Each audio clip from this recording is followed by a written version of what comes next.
కేంద్ర బడ్జెట్పై వరంగల్ ఏఎస్ఎఫ్ఐ నేతలు భగ్గుమన్నారు. విద్యారంగాన్ని పూర్తిగా విస్మరించి బడ్జెట్ ప్రవేశపెట్టారని ఆరోపించారు. కేంద్ర బడ్జెట్లో విద్యకు కనీసం 10% నిధులు కేటాయించలేదన్నారు. ఇదేం బడ్జెట్ అని ప్రశ్నించారు. విభజన చట్టానికి అనుగుణంగా తెలంగాణకు కనీస కేటాయింపులు కూడా చేయడం లేదని ఆరోపించారు. తెలంగాణ నుంచి ప్రాతినిధ్యం వహిస్తున్న బీజేపీ మంత్రులు వెంటనే తప్పుకోవాలని డిమాండ్ చేశారు.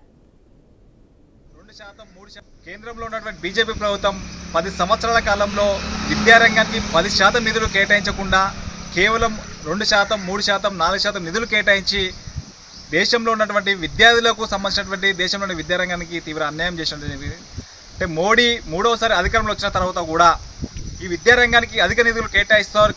ఈరోజు కేంద్ర ప్రభుత్వం ప్రవేశపెట్టిన బడ్జెట్ పూర్తిగా ఎన్డీఏ కూటమి రాష్ట్రాల బడ్జెట్ లెక్కనే ఉంది. ఇది పూర్తిగా ఇలా దేశ ప్రజల్ని తెలంగాణ రాష్ట్రాన్ని తీవ్రంగా నిరాశపరిచి తెలంగాణ రాష్ట్రానికి తీవ్ర అన్యాయం చేసింది ఈ కేంద్ర ప్రభుత్వం ప్రవేశపెట్టిన బడ్జెట్.